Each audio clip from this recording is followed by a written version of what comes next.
bom, um grande aplauso ao Senhor. Vamos receber o pregador dessa noite. Vai estar ministrando a palavra de Deus sobre as nossas vidas. Antes disso, estenda suas mãos para cá. Pai, em nome de Jesus Cristo, nós abençoamos, Senhor, e apresentamos ao Senhor todas essas sementes depositadas no seu altar. Nós oramos, Senhor, em nome de Jesus Cristo, para que colheitas instantâneas aconteçam, respostas instantâneas aconteçam, assim como foi com Isaac, Senhor, que semeou, e naquele mesmo ano ele colheu 100 vezes mais. Libera, Senhor, sobre o teu povo essa sua bênção, Senhor, de grande colheita, 100 vezes mais do que aquilo plantado, ainda neste ano, em nome de Jesus. Toda a igreja diz amém e amém. Um aplauso ao Senhor bem forte. Pode tomar o seu assento. Glórias a ti, Jesus, aleluia. Paz do Senhor, igreja. Amém. Oi, som, teste. Rapaz do som, fica atento. Paz do Senhor, igreja, novamente. Vamos esquentar esse lugar essa noite, amém? Vamos afugentar esse frio intrometido. Ninguém chamou esse frio aqui em Foz do Iguaçu, mas estamos aqui nessa noite para glorificar o nome do Senhor, amém? Nós temos no nosso viver cristão alguns momentos que são singulares. O pastor aqui estava comentando agora, durante esse momento nosso de entrega, esse nosso momento de aliança com o altar, o pastor comentou uma coisa interessante, e eu também tinha considerado fazer isso, em relação a esse momento de dor, esse momento de saudade que fica quando a gente perde alguém querido. Quando nós nos deparamos com momentos como esses, e aqui na Sara Nossa Terra já é a 4ª vez que eu passo por um momento semelhante, um momento de luto, um momento de perda, um momento de saudade. Nós que somos cristãos, nós temos um procedimento diferente diante dessas situações. Você tenha percebido isso já, que você tenha isso na sua vida, e se você não tem ainda, se você ainda tem uma mentalidade um pouco cristalizada em relação a como o mundo passa, como as pessoas que não têm esperança enfrentam esse momento, eu espero que ao final dessa mensagem hoje nós tenhamos a nossa mente renovada, porque uma mente renovada traz uma vida transformada, amém? E nós que somos os do caminho, como está escrito no livro de Atos, lá no início na igreja primitiva eles diziam, aqueles que são do caminho.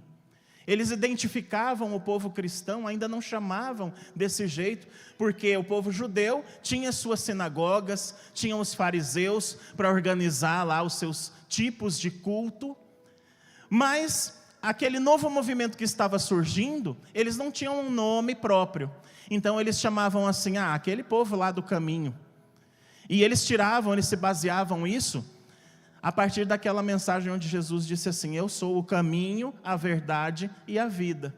Então quando os discípulos de Jesus começaram a ministrar o Evangelho, eles faziam esse apelo também, demonstrando que Jesus era o caminho, que o Evangelho era o caminho para uma nova vida, e que uma nova vida era possível a partir da renovação da nossa mente, como está escrito em Romanos 12, versículo 2, Edu. Eu estou usando a NVI, tá bom? Todos os versículos aqui serão na NVI. Em Romanos 2, o apóstolo Paulo nos diz assim, não se amoldem ao padrão deste mundo, mas transformem-se pela renovação da sua mente, para que sejam capazes de experimentar e comprovar a boa, agradável e perfeita vontade de Deus. E vejam como isso é interessante, porque hoje nós estávamos lá num momento que o mundo enxerga como um momento de dor, um momento de perda, um momento de tristeza, e nós sabemos que é sim tudo isso. Quando nós perdemos alguém que a gente gosta, a gente fica com aquela saudade, mas ao mesmo tempo, nós que temos a mente renovada, nesse padrão de Cristo, temos uma coisa diferente que o mundo não tem, a esperança. Nós temos a esperança a convicção no nosso coração de que quando se encerra esse ciclo nesta vida, nesse mundo, nesse plano material, o que nos espera depois disso é muito melhor, é muito mais agradável. O que nos espera é bom, é agradável e é perfeito, porque é a vontade de Deus para as nossas vidas, amém? Então hoje, para quem não teve oportunidade de estar lá na despedida do nosso irmão, tinha música, tinha gente dançando, se alegrando. Por quê? Porque o Evaldo fazia isso. O Evaldo provocava todo mundo, cutucava todo mundo, colocava apelido, brincava, incomodava. Cansou de me chamar para a pescaria com o pastor, e eu falava para ele: Evaldo, o que eu vou fazer na pescaria? Horas e horas e horas lá esperando nada.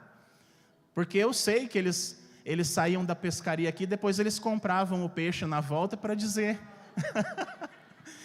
Eles compravam carne para assar e comer lá, então se tinha que levar o ingrediente. Que pescaria misteriosa é essa? Não tem uma air fryer, não tem um Wi-Fi. O que você vai ficar fazendo lá? E essa era a nossa brincadeira, a provocação dele, me chamando de pescador Nutella, porque eu não tinha essa experiência toda, né? E eles com essas peripécias aquáticas e selvagens. Esse era o nosso irmão Evaldo. Vocês podem perceber, e às vezes a gente vem no culto assim, quando eu estava refletindo sobre essa mensagem, eu fiquei pensando nisso. O quanto a gente consegue absorver daquilo que a gente recebe aqui, dentro desse padrão que eu estou falando. O quanto a mensagem alcança realmente o nosso coração e transforma a nossa vida. E eu estou falando a nossa vida de pessoa física, lá de segunda a sexta, quem trabalha no sábado, de segunda a sábado também, que não é a vida que nós temos aqui no culto. Porque num primeiro momento, quando a gente recebe a mensagem, ela repercute dentro de nós, aqui, como corpo. Daquela porta de vidro para dentro, está tudo beleza. A gente está sentindo o calorzinho aqui do mover do Espírito Santo. A gente cantou as músicas no louvor, hoje até coreografia teve. E enquanto isso está repercutindo dentro de nós, aqui nesse espaço, amém. Mas aí amanhã cedo o nosso despertador toca, a gente levanta e vai para o nosso dia a dia. E aquela palavra que a gente ouviu aqui na noite anterior, o quanto dela realmente se materializa no nosso dia a dia. Enquanto pai, enquanto esposa, enquanto marido, enquanto filho, enquanto funcionário da sua empresa. Será que essa mensagem que nós estamos recebendo, ela é capaz de transformar verdadeiramente a nossa conduta de vida? Os nossos costumes, os nossos afazeres diários? Ou será que a gente está sendo um cristão só de domingo? Um cristão que vai na igreja, congrega, celebra, e de segunda a sexta ou de segunda a sábado, não consegue colocar em prática, não consegue demonstrar para as pessoas, e muito menos impactar a vida das pessoas lá fora. E essa é uma responsabilidade, porque o Evangelho nos chama para essa conversão, nos chama a sair do padrão do mundo e nos apresentar ao mundo com um novo padrão. As pessoas olham para nós e enxergam uma pessoa diferente, enxergam um tipo de postura diferente diante das situações da vida. Então nós temos na Secretaria de Esporte lá uns 250 técnicos, mas tem um Alisson que congrega na Sara Nossa Terra, que ele é diferente. Por quê? Porque a mente dele já foi renovada, e a partir da renovação da mente, as condutas dele são renovadas, com os alunos, com a esposa em casa, com tudo que ele faz, tem um toque especial. Inclusive nós descobrimos esses dias que o Alisson é MacGyver também, ele conserta qualquer coisa que vocês imaginarem. É um dom, é uma aptidão, algo que Deus colocou na vida dele. Amém, igreja? Eu compartilhei o tema da mensagem com o pastor, antes de desenvolver completamente o texto. Pedi umas orientações e o pastor falou assim para mim: tenta achar uns exemplos na Bíblia de alguém que teve a renovação da mente, né? Porque senão você vai falar, a igreja vai ficar pensando, né? Será que teve alguém que passou por esse processo? Eu não sei se teve. 66 livros, de repente tem alguém no Antigo ou no Novo Testamento que passou. E que pode ser um exemplo para nós de renovação de mente, nem que seja um exemplo para puxar a orelha da pessoinha lá, ou para a gente não cometer os mesmos erros, mas que seja um exemplo. E eu achei alguns, pastor, achei algumas pessoinhas que ou aceitaram ou foram teimosos e depois aceitaram por causa da teimosia, tiveram que aceitar na marra. Por exemplo, Jonas. Quem não conhece a história de Jonas? Jonas era um profeta do seu tempo, era uma pessoa que era usada por Deus para trazer mensagens de revelação. E ele recebeu uma missão: vai lá e conversa com aquele povo de Nínive. Leva essa mensagem para eles, que eles têm que se arrepender dos seus maus caminhos. E Jonas ficou: não quero. Não, tá louco. Perseguiram a gente a vida inteira, eu não vou, não quero, não vou. E aí ele pegou um barco e fugiu para outro lugar. Estou resumindo a história só para vocês entenderem. E no meio do caminho, esse barco lá teve um naufrágio, afundou e ele caiu no meio daquele oceano. E foi conservado dentro de um peixe muito grande, segundo a Escritura. Hoje, nos dias de hoje, a gente pode dizer que era uma baleia, um peixe muito grande que acolheu ele no seu interior e levou até o lugar onde ele tinha que realmente cumprir o propósito. E diante dessa teimosia, diante de todo esse sacrifício, muito a contragosto, ele ainda foi lá e cumpriu o propósito. Então esse é um exemplo de uma pessoa que na marra mudou o entendimento, mesmo sendo muito teimoso. Outra pessoa que a gente pode citar, que teve uma transformação de conduta, uma transformação de mente, é o próprio autor desse texto que nós acabamos de contemplar aqui. A carta aos Romanos foi escrita por ninguém menos do que Saulo.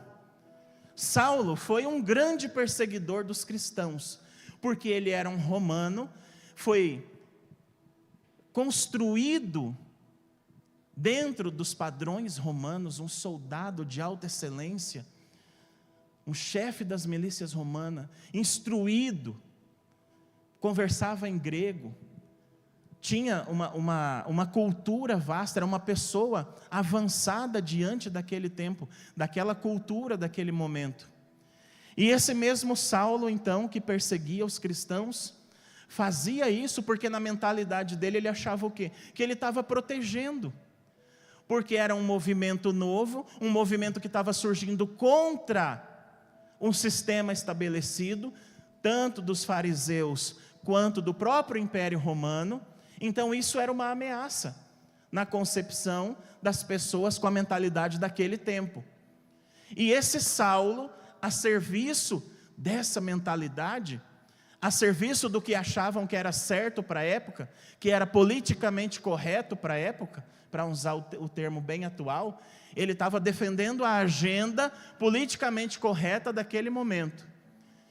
E ele foi lá e começou a perseguir os cristãos. Até que ele teve um encontro com Deus, no caminho. No meio do caminho, ele teve um encontro, um grande clarão apareceu e uma voz que dizia: Saulo, Saulo, por que me persegues? E diante desse momento muito impactante, ele perdeu a visão, foi conduzido até uma cidade próxima, onde ele ficou 3 dias e 3 noites sem se alimentar. E tão impactado que ele ficou com aquela visão, que ele orava, até que o Espírito Santo do Senhor conduziu um discípulo chamado Ananias até o lugar onde Paulo estava e disse: olha, o Espírito do Senhor me trouxe até aqui, porque ouviu a sua oração, e eu vim aqui para te dizer que a partir desse momento sua visão será restaurada. E ele foi ali edificado em meio aos discípulos que já conheciam o Senhor. Ele recebeu outras informações acerca do Evangelho, e esse Saulo, a partir do capítulo 13 de Atos, passa a ser conhecido como Paulo. Paulo, o evangelista. E foi tão estratégico isso para o Evangelho, que ele era versado no grego e no romano, as duas culturas que eram as mais abrangentes daquele tempo e naquela região.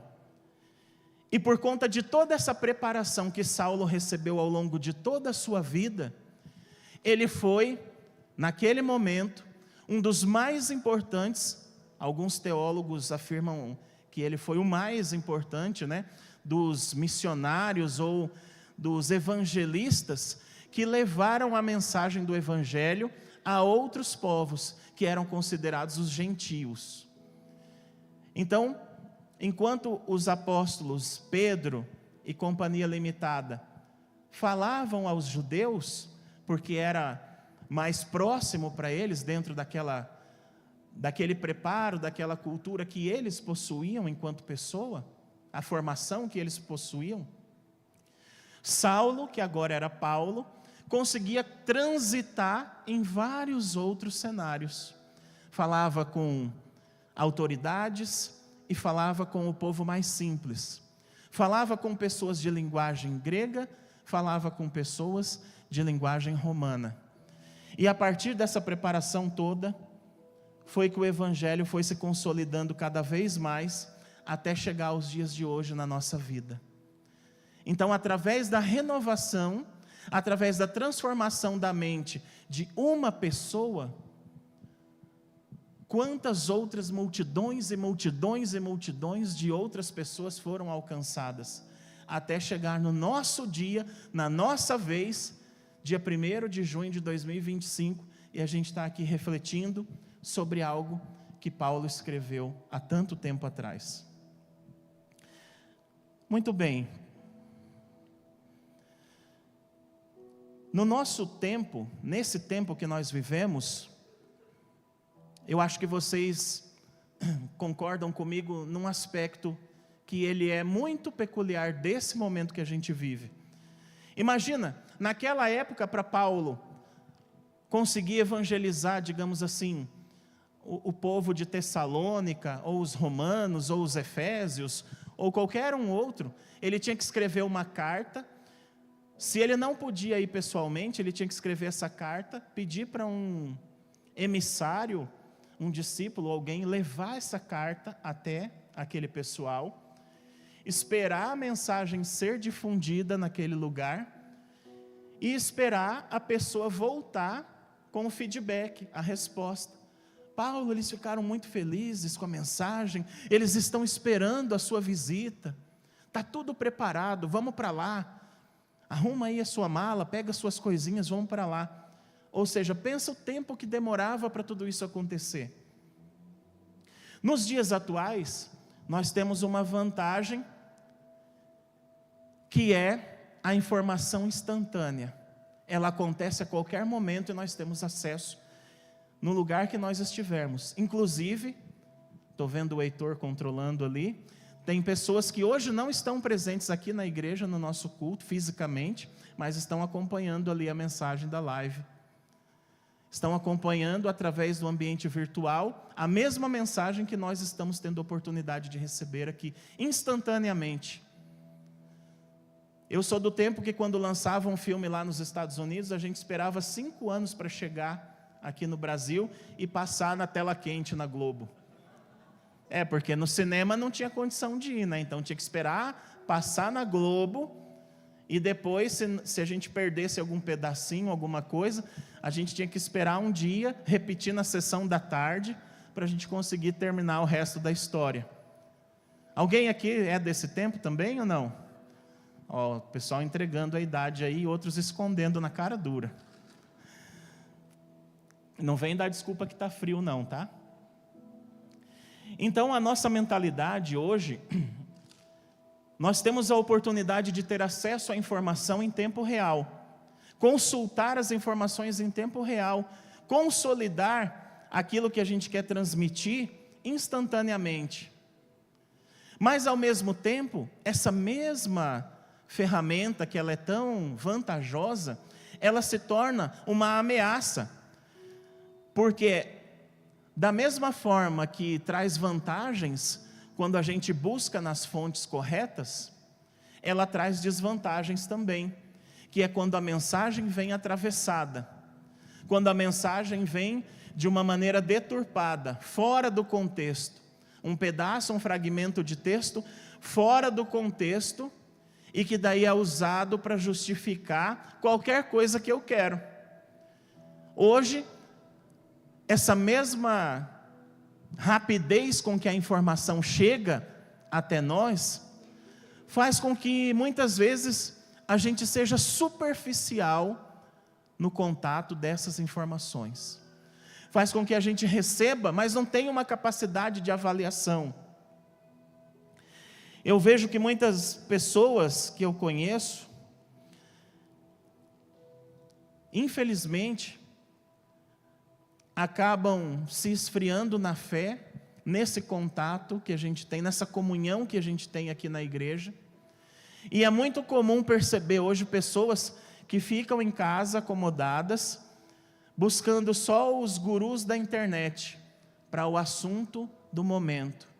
Então está em alta um assunto específico lá sobre investimentos, corre todo mundo para lá, para o canal do cara, assiste tudo, faz conforme o manual de instruções que ele colocou, quebra a cara e ninguém se responsabiliza. E para todas as matérias da vida tem isso. Não seria diferente quando a gente fala de orientação cristã, orientação teológica. Eu recebi um vídeo essa semana, eu acho que a pessoa me mandou, ou porque ela gosta muito de mim, pastor, ou porque ela queria me provocar. No vídeo, o cara, o interlocutor que estava no vídeo, ele falava assim, umas 40, 50 vezes, oi lindo! Oi linda! Oi lindo! Oi linda! Com 10 camisetas diferentes, o cara trocava de camiseta e continuava. Eu acho que foi uma montagem de vários momentos, né, desse interlocutor, saudando a plateia que o assiste, e o assiste de maneira virtual, não de maneira presencial. E aí, a mensagem, o elemento principal da mensagem desse vídeo, além de chamar a gente de lindo, querer te convencer de uma coisa que é surreal, é que tudo aquilo que você pode tocar, tudo aquilo que você pode experimentar, tudo aquilo que você pode sonhar, tudo aquilo que você pode imaginar, se Deus permitiu você tocar, sonhar, imaginar, é porque então Ele vai te dar. E sabe por que Ele vai te dar? Agora, ainda bem que vocês estão sentados, para vocês não caírem. Deus faz tudo isso por mim e por vocês, porque nós somos o ponto fraco de Deus. Está entendendo? Você é lindo, você é linda, você sonha, você imagina, você toca, você deseja, você experimenta. E aí, como você é o ponto fraco de Deus, porque Deus não consegue olhar para você e resistir todo esse seu charme, então Ele vai te entregar tudo isso.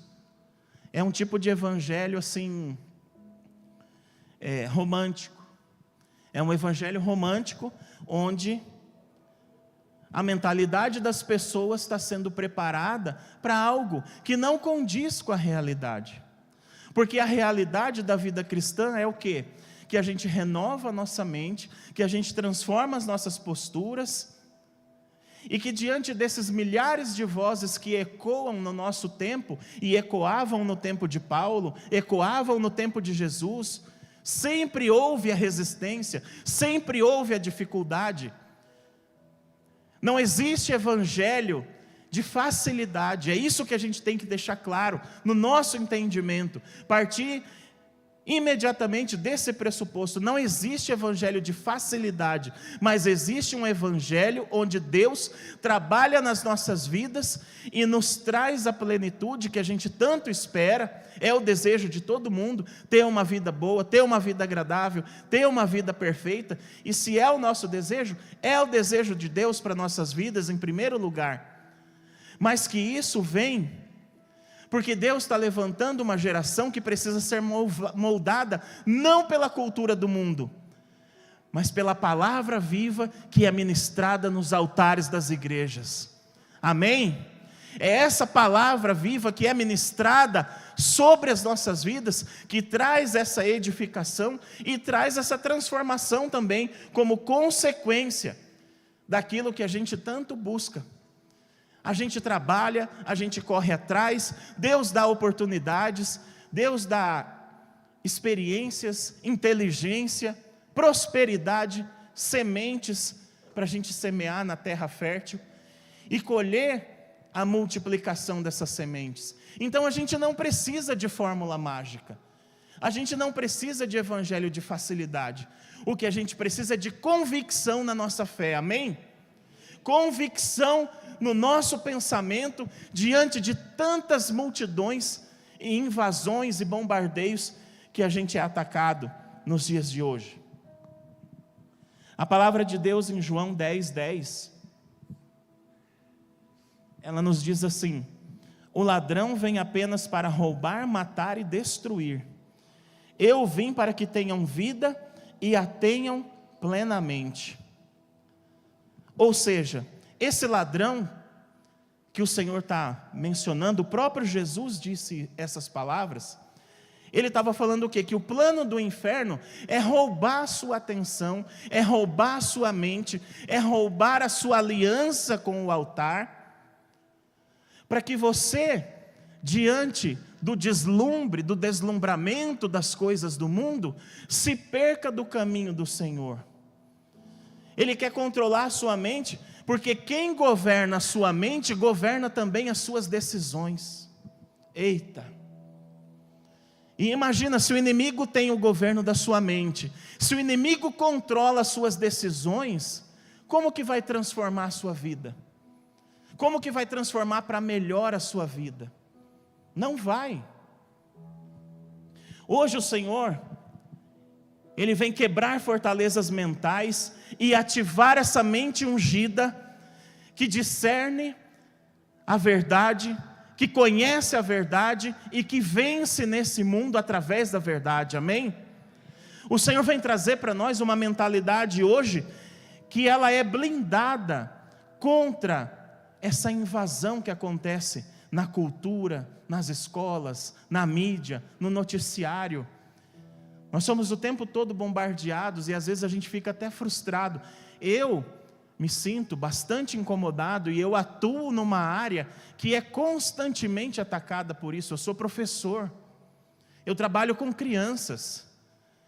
E aí o inimigo trabalhou ao longo de todas as gerações, desde o início do cristianismo, ou muito antes do início do cristianismo, mas vamos pegar aí então, do tempo de Jesus para cá. O inimigo vem trabalhando esse enredo durante os séculos dos séculos, implantando, primeiramente na igreja, símbolos, cenários. Quem acompanhou aqui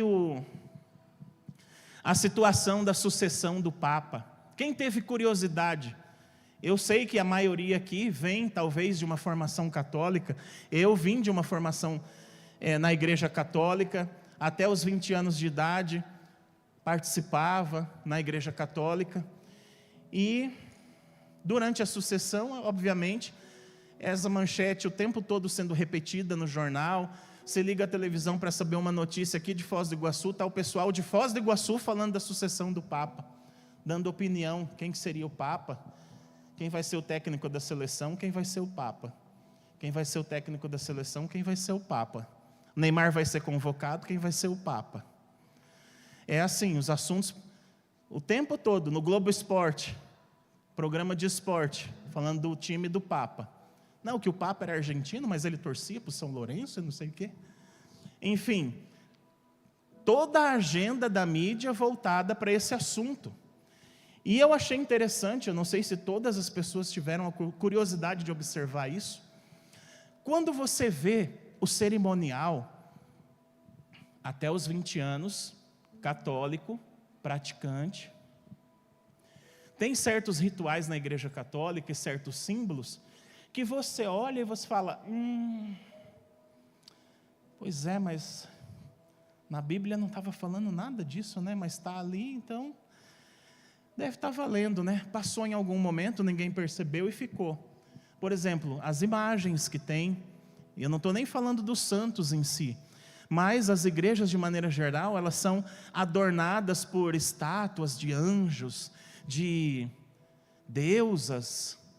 Tem umas mulheres lá, assim, deitadas, umas pinturas, né, muito bonitas, na capela lá do Vaticano, pinturas, totalmente representativas, são elementos da cultura grega, elementos que foram trazidos da cultura nórdica, de outras culturas e foram inseridos na igreja ao longo da história e ninguém se deu conta.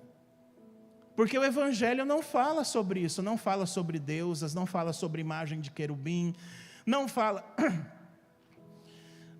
sobre os santos propriamente dito e as imagens e o culto, né, a essas imagens. Pelo menos não orienta que a gente faça isso, pelo contrário, diz que a gente não pode dar lugar à idolatria na nossa conduta de vida. Mas isso foi sendo inserido na prática da igreja. Por quê? Porque a igreja era o primeiro lugar de formação de cultura e formação de conduta das pessoas. Então as pessoas doutrinadas dessa forma vieram seguindo esse mesmo conhecimento a vida inteira, de pai para filho, de filho para neto, sem nem saber o porquê que reproduziam aqueles mesmos costumes. Ninguém questiona. É simplesmente um costume que vem sendo passado, e passado, e passado, e não tem, para as pessoas, um significado especificamente. Depois, com a invenção da escrita, da escrita mecanizada, a máquina de escrever, tornou mais acessível a informação para as pessoas. Aí nós tivemos boletins, jornais impressos, a Bíblia que foi traduzida para outros idiomas, não só no latim. E aí as pessoas começaram a ter uma iluminação do que seria a verdadeira mensagem, o verdadeiro evangelho, a verdadeira vontade de Deus para as nossas vidas. Então a igreja não era mais o principal ponto de formação das pessoas ou de doutrinação. Vamos para onde então? Sai da igreja e o domínio dessa subcultura vai para as artes, para o cinema, os primeiros filmes, a indústria do cinema, a indústria da mídia, do entretenimento. Quando esse modelo está estabelecido, vamos para outro cenário agora. Que cenário que a gente vai ocupar? As escolas. Vamos implantar nos professores ideologias, para que eles na sala de aula façam isso com os alunos e reproduzam essa mesma mentalidade nas crianças. Porque como as crianças não têm ainda capacidade de discernimento, vão aprender dessa forma e vão fazer o que quando se tornarem adultos? Vão seguir sem questionar, seguir sem saber nem de onde veio. E aí a escola passou a ser um cenário de formação de mentalidade, formação de pensamento, formação de comportamento. E hoje, nos dias de hoje, nós temos essa mesma influência acontecendo na mídia de maneira geral. Você pega o seu celular, você vê, você liga a televisão, você vê, está no noticiário, no jornal que deveria ser isento, né? Quem que vai questionar aqui o boa noite? Ficou respaldado, ficou consolidado para toda a nação, que quando o apresentador lá diz assim, boa noite, tudo que ele falar a partir daquele momento é verdade absoluta. a gente se acostumou com esse padrão. E o que a gente percebe hoje em dia?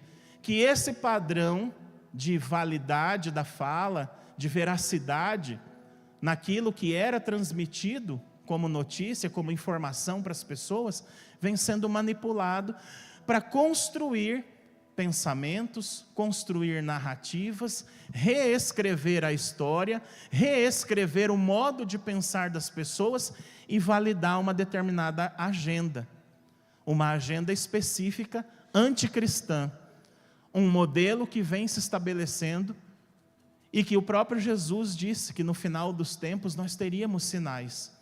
E um dos sinais é isso, os absurdos que são ditos, são noticiados, e parece que as pessoas recebem isso de maneira anestesiada, porque não tem a compreensão suficiente para reagir a esses cenários. Quem é que tem? Ou quem é que deveria ter essa reação? Quem é que ainda é o elemento de iluminação nessa sociedade que a gente vive? É o povo de Deus.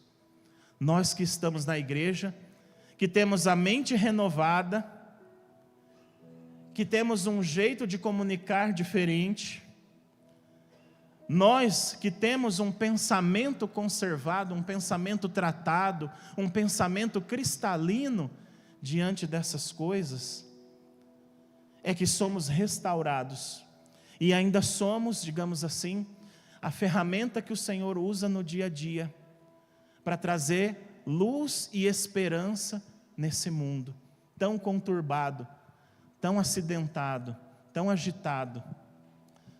Eu e você somos muitas vezes o primeiro evangelho que a pessoa conhece.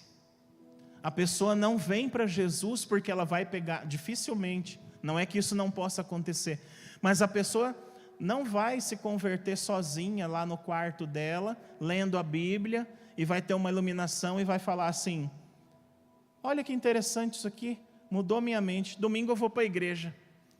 Passei na frente daquela igreja lá com a fachada preta, na República Argentina, acho que eu vou para lá. Vou lá, deve ser legal lá o culto.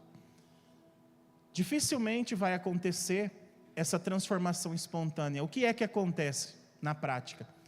As pessoas veem o Alisson trabalhando, percebem algo diferente nele.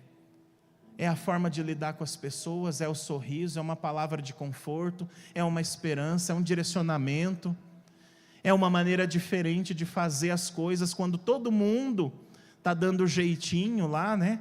Todo mundo está entrando nos esquemas, fazendo os conchavos, o Alisson não participa disso. Então, esse é o primeiro evangelho que as pessoas veem. Quando alguém perto do Alisson se desespera, quem é que eles procuram para ter uma orientação, para ter uma palavra, para ter uma mensagem, para ter um direcionamento?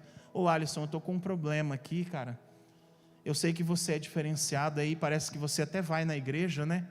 Não sei, acho que você vai na igreja, né? Porque parece que você tem um comportamento diferente do pessoal aqui. Eu queria conversar com você, queria abrir meu coração. Esse é o primeiro evangelho que a gente comunica às pessoas da porta de vidro para fora. A renovação da nossa mente necessariamente tem que trazer essa mudança de padrão, de postura, de comportamento, ao ponto das pessoas olharem para nós e enxergarem esse ponto de esperança nesse mundo tão conturbado. E essa responsabilidade, eu vejo isso como uma responsabilidade mesmo, foi porque o sacrifício de Jesus não foi simbólico. Quando a gente olha para aquela cruz ali, ela não é um mero símbolo, alguma coisa que está escrito num livro aí, está escrito lá que foi desse jeito, e a gente até hoje fica relembrando isso. Não. O sacrifício de Jesus, ele foi um altar onde o amor venceu a morte. O amor de Jesus venceu a morte do pecado, e isso trouxe para nós a consequência da salvação. Então não tem como eu ser alcançado por esse amor, eu ser envolvido por esse amor, eu ser transformado por esse amor, e eu não querer que outras pessoas participem disso também. Não fazer nada para que outras pessoas conheçam também esse amor, para que outras pessoas experimentem também essa mesma esperança da salvação, para que outras pessoas possam ser libertas do pensamento desse mundo, do aprisionamento do pensamento desse mundo, e elas possam viver a esperança, elas possam viver, respirar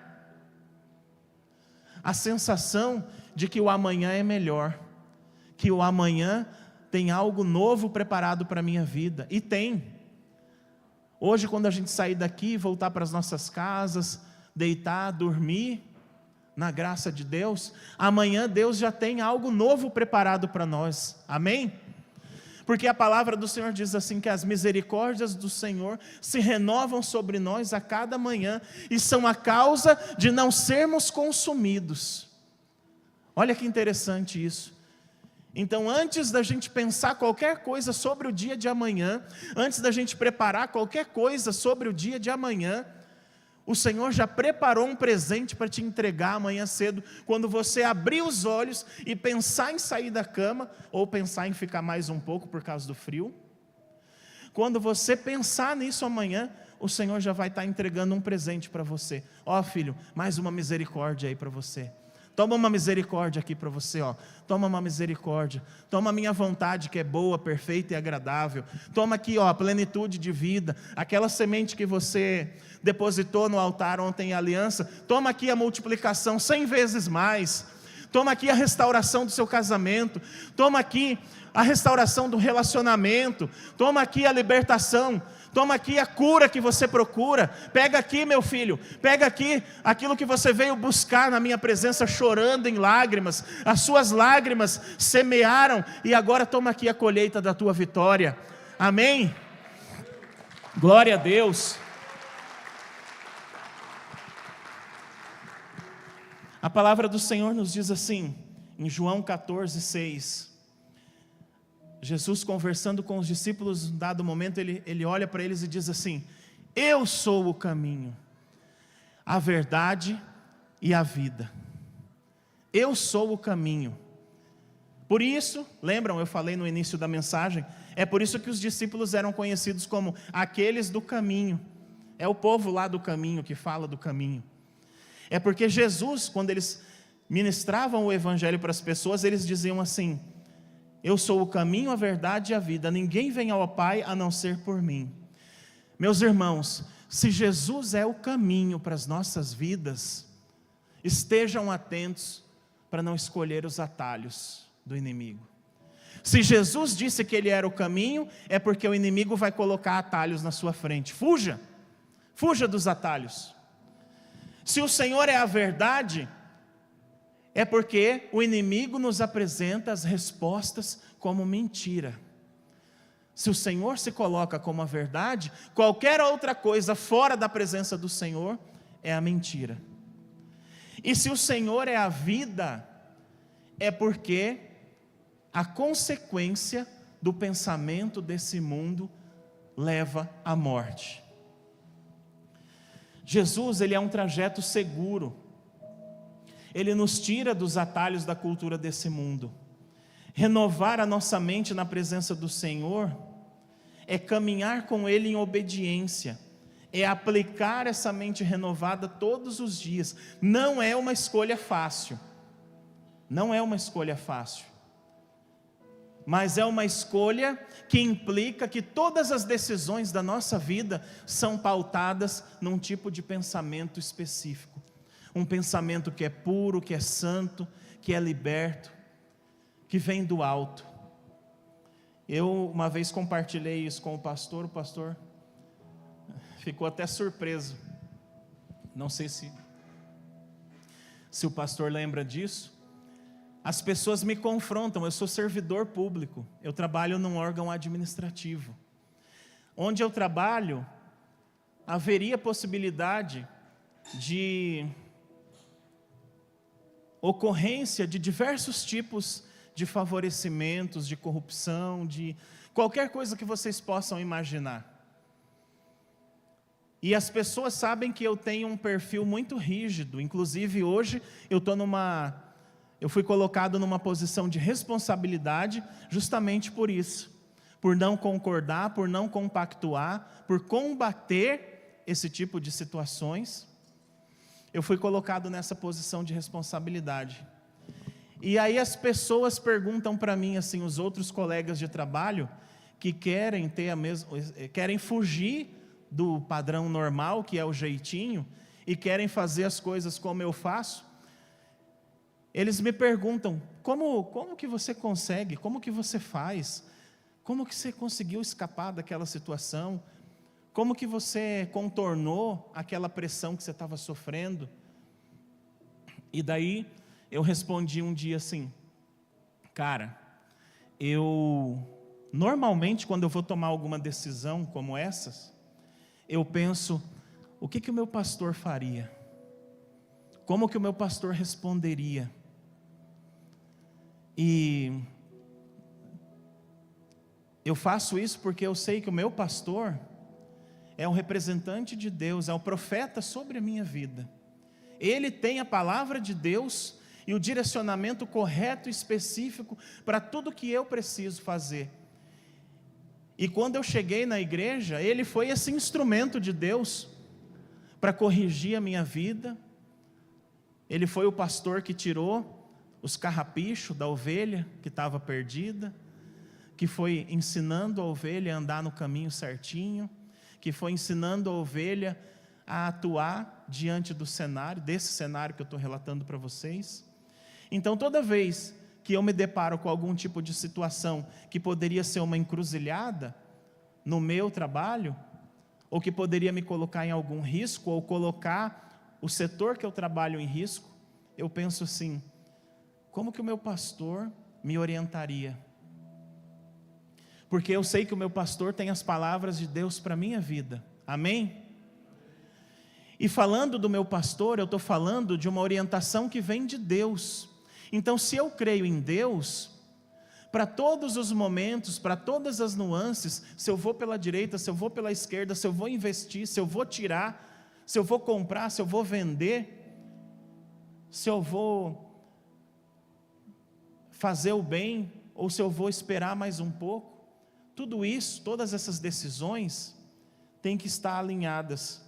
Porque nada disso que a gente faz na vida, essas obras, são suficientes para mudar o conceito que Deus tem ao nosso respeito, sabia? Eu aprendi isso. É claro que a gente sabe que a fé sem obras, ela é morta, ela não tem expressividade. Então as obras são para demonstrar a nossa fé. Mas para ser alcançado pelo amor de Jesus, não são as obras que vão definir isso. Mas é o quanto eu me coloco verdadeiramente diante do Senhor, o quanto eu me rendo na presença do Senhor, e o quanto eu permito que essa mensagem possa realmente transformar o comportamento da minha vida em todas essas áreas. Amém? E para encerrar, conduzindo já para o nosso último ponto, essa renovação, ela exige de nós um alinhamento constante. A mente renovada, ela é uma mente de uma pessoa que ora e que tem intimidade com a palavra. Em 1 Tessalonicenses 5, 17 e 18, a palavra nos diz assim: orem continuamente, deem graças em todas as circunstâncias, pois esta é a vontade de Deus para vocês em Cristo Jesus. Ou seja, a nossa oração constante, a meditação da palavra, estudar a palavra de Deus, é o que nos dá intimidade e vai consolidando em nós a transformação dessa mente. Não é fácil, não é instantâneo, não é um hábito que se adquire imediatamente. Quando a gente decide mudar alguma coisa na nossa vida, uma qualidade que a gente precisa exercitar muito é a persistência. Não é mesmo, Alisson? O Alisson, ele trabalha na área de educação física, então ele sabe que para alguém ter um resultado físico, precisa ser persistente. Não é na primeira aula, não é na segunda aula, não é na primeira semana, não é no primeiro mês. O resultado ele vai se construindo do mais íntimo do nosso organismo até ele aparecer pelo lado de fora. A renovação da nossa mente na presença do Senhor é a mesma coisa. A gente se coloca na presença do Senhor e nós vamos desenvolvendo esses momentos de intimidade com o Senhor, orando, tendo um hábito de oração, tendo um hábito de meditação na palavra, exercitando a nossa gratidão por tudo aquilo que o Senhor fez e faz nas nossas vidas. E aí essa motivação, ela vai se transformando cada vez mais. Ela vai nos trazendo a mudança de comportamento, e a gente vai percebendo no mundo à nossa volta o quanto isso vai transformando, porque aí não é o nosso mundo, não é o ambiente que vai se transformar à nossa volta, é a nossa maneira de enxergar as situações. Aquilo tudo que era um caos antes, aquilo tudo que era sem solução, aquilo tudo que era desesperador, de repente você olha, e porque você está com um olhar transformado, uma mentalidade transformada, você começa a enxergar as soluções, começa a enxergar a esperança, e começa a promover essa transformação. Amém? Deus está nos levantando como homens e mulheres cheios do Espírito Santo, com uma mente conectada aos céus, com uma mente que vai mudar o padrão do nosso comportamento para trazer transformação nesse tempo, no nome santo de Jesus. E nessa noite eu quero te convidar a ficar em pé no seu lugar.